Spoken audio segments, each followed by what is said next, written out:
老兵刚回到妻子的酒吧，就遇到了一名混混挑事，手中的弹簧刀不停地射向挂在墙上的把牌。刚娜见状，打算上前劝阻，但却被妻子拦住。担心刚退役的他没法很好的处理问题，于是独自走上前去。Come on now, fellas. You scare away my patrons. I'm in need of the coldest beer you got. First round's in the house. 说完便开始拔出把牌上的刀。这一操作挑衅味十足，刚娜再也看不下去了。他来到了妻子的身边，这次来历并没有阻止，而此时的混混依旧没意识到自己惹错了人。刚娜不想动手，只要他们现在离开就不会有事，但混混却无动于衷，显然将刚娜的忍让当成了软弱。刚娜一把从他的嘴上抢过啤酒，一股脑全倒在了地上，这是最后的机会，却不料混混直接在他眼前拔出了刀。刚娜的怒火瞬间充满眼窝。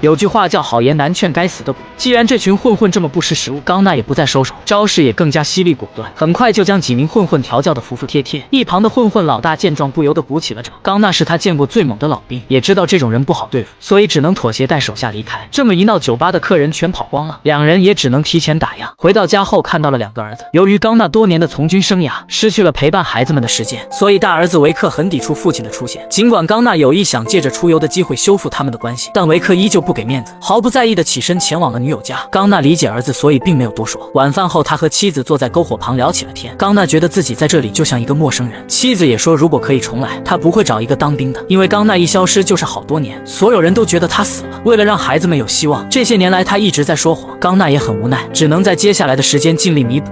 We lost a child. Do you really think you can make up for that? No. 原来在刚娜服役的第5年，他的大儿子也去了阿富汗。不幸的是，没多久就牺牲了。即便这样，刚娜也没有出现，这也是孩子们不理他的原因。第二天天蒙蒙亮，刚娜便驾车找到了姐夫多恩。姐姐去世后，多恩便独自住在湖边的小木屋，两人的关系很好。这次前来也是想邀请多恩和他们一起去露营。刚刚驾车回到家，小儿子布朗便背着东西钻进了他的怀里。这时妻子告诉他维克昨晚没回家，于是让刚娜带着儿子先走。不久后，在河的岔口处汇合。It's 4 hours to the fork. How are you gonna get there? 刚娜给了一个很有深意的眼神。等到多恩和布朗离开之后，刚娜便找到了维克女友家。得知自己的儿子确实在这里之后，刚娜不顾房主的阻止，直接冲上了楼。打开房门，看见了正在睡觉的儿子，同时注意到了桌上的面粉和散落满地的衣服。气愤的刚娜直接掀掉了被子。 My wife's already called the sheriff's department. Good. You can explain to them why you let underage kids drink, take drugs, and sleep together. 房主夫妇也知道自己没理，不停地讲说这可能是个误会。 What kind of parents let a boy spend the night with their daughter? It's called a sleepover. A sleepover? 刚娜根本不在意他们说的什么，直接带着儿子走出了门。下一秒，一辆皮卡就开了过来，镜头一转，一架运输机出现在头顶，而刚娜已经带着儿子做好了跳伞的准备。尽管儿子吓得不行，刚娜还是在给老伙计打了个招呼之后，毫不犹豫地从高空中俯冲而下。 此时，等在河岔口的多恩和布朗也看到了空中的两人。不久之后，几人便汇合到了一起。小儿子激动坏了。随后，几人驾驶越野摩托车开始朝着目标地进发。就在他们即将到达营地之时，周围突然传来了一阵刺鼻的恶臭。于是，刚娜和多恩打算上前查看一下臭味的来源。意外发现，之前还潺潺的小溪现在竟然没水了，并且他们还在树木后面发现了几具动物的尸体。两人都意识到了有些不对，便继续朝前走去。很快就发现了一根破旧的水管和生活的痕迹。顺着水管朝前看去，竟然是一座隐藏的工厂。这时，里面的人也发现了他们，并立刻拿起枪开始警戒。多恩率先反应，这可能是个制毒工厂。 You need to get out of here.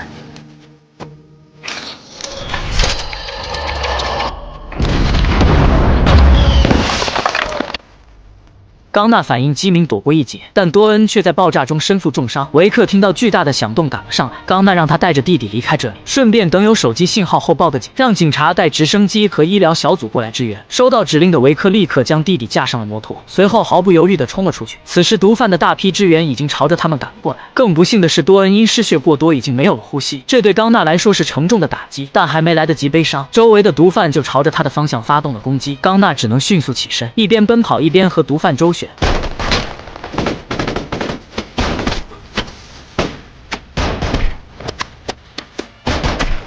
上过战场的老兵，收拾起这些没有任何经验的枪手，简直是易如反掌。随着一声剧烈的爆炸响起，最后的几人也被干掉。然而就在他刚刚结束完战斗的同时，准备逃离的2个儿子却被毒贩逮了个正着。好在在此之前，他们就已经拨打了报警电话，而这个制毒基地正是当初酒吧那个黑老大德伦斯的。德伦斯要挟2个孩子大喊父亲，很快靠近的冈纳就听到了儿子的声音。冈纳通过声音确认了对方的位置，随后拉开数颗烟雾弹扔到了周围，接着又拿起一根木棍抛向了一边。听到动静的德伦斯迅速派手下过去查看，转身又吩咐手下一定要看好2个孩子，这是他们对付冈纳的唯一筹码。此时的冈纳还在顺着声音的方向摸索，这时周围突然传来了密集的枪声，数把武器正在朝着他的方向发起攻击。由于周围的烟雾很大，冈纳根本搞不清楚这群枪手是不是毒贩，但为了安全，还是果断展开了反击。多人随着他的枪响而倒在了地上，可这时冈纳的手枪却没了子弹，还没等他做出反应，一群全副武装的特警就将他团团包围。冈纳只能放下武器举手投降，嘴里还在大喊毒贩抓走了他的儿子。可这群特警根本没听，直接一枪托将冈纳打晕了过去。等到冈纳再次醒来，已经被关进了牢房。从特警负责人的口中得知，冈纳打伤了他们10几个人，所以这件事不能就这么了了。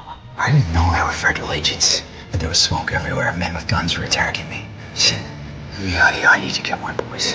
The only place you're going is a federal detention center. Hey, Bob. 冈纳一把摸走了他的枪，然后松开了手。他的要求很简单，那就是现在立刻放了自己，他得去救孩子们。好友老警长劝他别冲动，冈纳也冷静了下来，放下了武器。老警长接过枪还给了对方。不久之后，莱利赶到了警局，他叮嘱冈纳，不管对方是谁，不管用什么手段，必须将孩子们带回来。这时他的手机突然响了起来，接着莱利将电话递给了冈纳，是毒贩德伦斯打来的。因为冈纳的出现，致使他们的毒品被特警缴获。德伦斯要求冈纳必须想办法将毒品还给自己，否则他没法保证手下会对2个孩子做出什么事。 Anything happens to those boys, I'll hunt you down.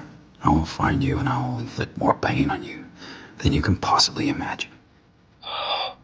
You're scaring me. 冈纳知道现在只能求助老警长，老警长很想帮他，于是他想到了一个办法，先将狱中的几名看守打发走，然后告诉冈纳毒贩身后的大 boss 名叫尤里，现在被关在州立监狱，毒贩德伦斯是他的儿子，很可能德伦斯的行动都是尤里指示的，还表示一直有一个摩托帮在帮这对父子运输毒品，帮派老大名叫比利，经常出没于红蜻蜓脱衣舞俱乐部。说完，直接帮冈纳打开了牢房大门，配枪也交给了他，接着自己走进了牢房，伪装了一起冈纳袭警从而逃跑的假象。 You're a good man, Bob. Just go get him. 很快，冈纳就出现在了红蜻蜓俱乐部，顺利找到了在吧台上喝酒的比利，上去就给了他一电炮，抓住他连续几次狠狠地撞向了吧台。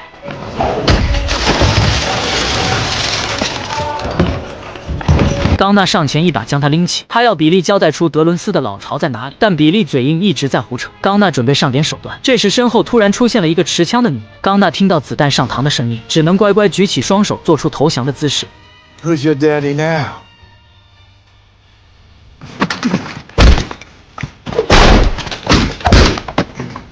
接着直接给他的大腿来了一枪，痛得比利嘶声大叫，整个人也瞬间怂了，立刻告诉冈纳他们藏在离此5公里外的废旧钢铁厂。得到地址的冈纳并没有杀掉他，而是立刻转身离开。此时的德伦斯也是心里慌慌，因为直觉告诉他这个地方已经不安全了，于是立刻吩咐手下准备收拾东西转移。果然他的直觉没错，因为此时的冈纳已经出现在了废旧钢铁厂外围。他们在离开时带走了冈纳的小儿子布朗，反而将维克留在了原地。冈纳大摇大摆地走到了众人眼前，还当着他们的面将武器扔在了地上。但就在众人放松警惕的下一秒，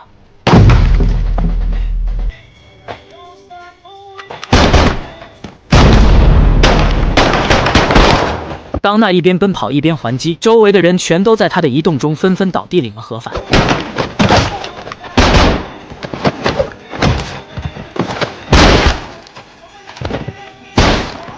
接着开始朝着内部摸去。进入2楼后，只有3人拦他，冈纳果断出手，毫不费力地将几人干翻。随后在角落发现了被束缚的儿子，好在维克没受任何伤害，但布朗被他们带走了，完全失去了线索。这时外面突然警笛大作，特警部队收到消息也赶到了这里。冈纳叮嘱儿子，一会特警前来之后，举起双手朝着他们走过去。话音刚落，特警就赶了上来。维克按父亲的要求举起双手走向了特警，为防止冈纳有枪，他们还要求冈纳脱掉衬衫。为了儿子，冈纳只能照做。身上露出的那一道道触目惊心的伤口证明了他的身经百战。就在维克到达特警身边的下一秒，冈纳以迅雷不及掩耳盗铃之势快速动身，并顺着窗户跳到了楼下的大卡车上。然后在他们反应过来之前，驾驶停在楼下的警车快速离开。晚上，维克收到了父亲发来的消息，约他在叔叔多恩的湖边木屋见面。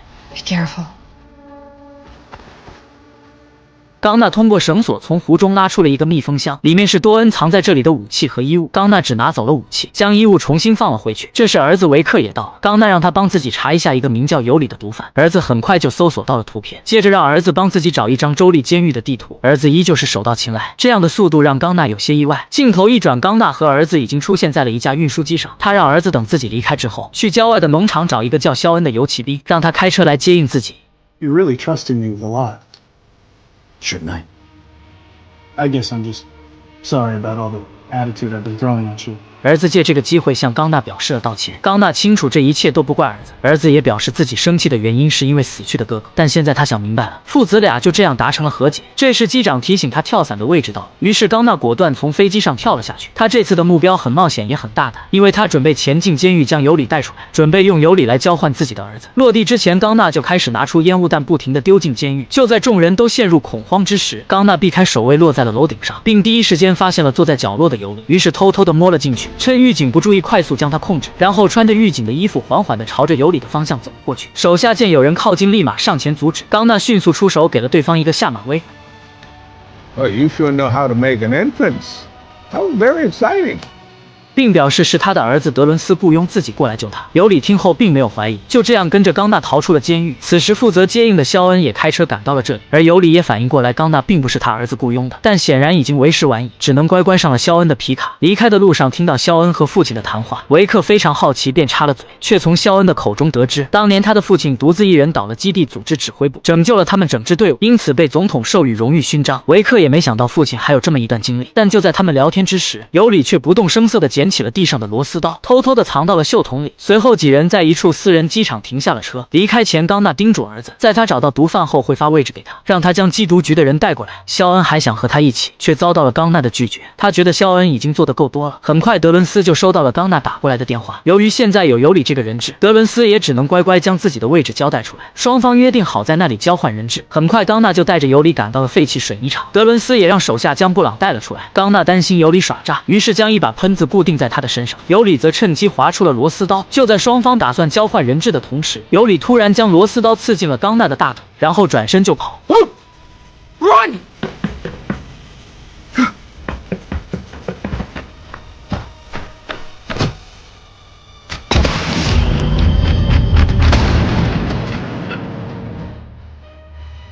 看到父亲惨死，德伦斯立刻命令手下重新将布朗抓了回来，其余人则冲着冈纳展开了猛烈的火力输出，子弹密集地打在他的周围。冈纳忍住疼痛，将螺丝刀拔了出来，接着袭击了一名枪手，夺过他手上的武器，迅速将其他靠近的枪手干掉。随后抬枪打爆不远处的一辆皮卡，将剩下的几人也掀翻在地。收拾掉这群阻碍之后，冈纳开始朝着建筑内摸去。德伦斯在离开之前，命令手下必须不惜一切代价干掉冈纳。同时，缉毒局在收到维克的报警之后也赶了过来。眼看离儿子的声音越来越近，这时又冲出了几名打手。冈纳再次陷入了被动的纠缠之中。为了能尽快救出儿子，虽然重伤在身，但出手却是更加犀利狠辣，招招都不留余地。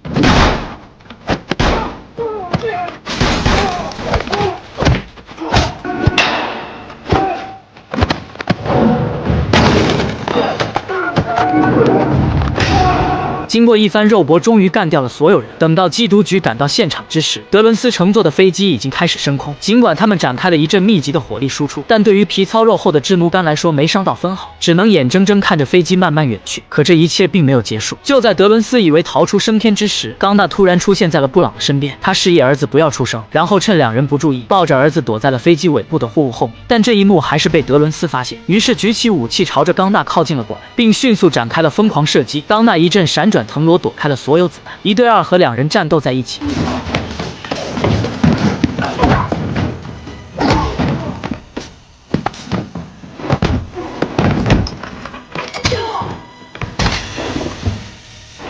这时，飞机的机体也因枪战发生了破裂，引擎也燃烧了起来，并以极快的速度朝下坠落。纠缠中，冈纳输出全力将德伦斯摔在了地上，还没等他站起身，又上前补了一脚。德伦斯就这样不甘地从高空中坠落而下。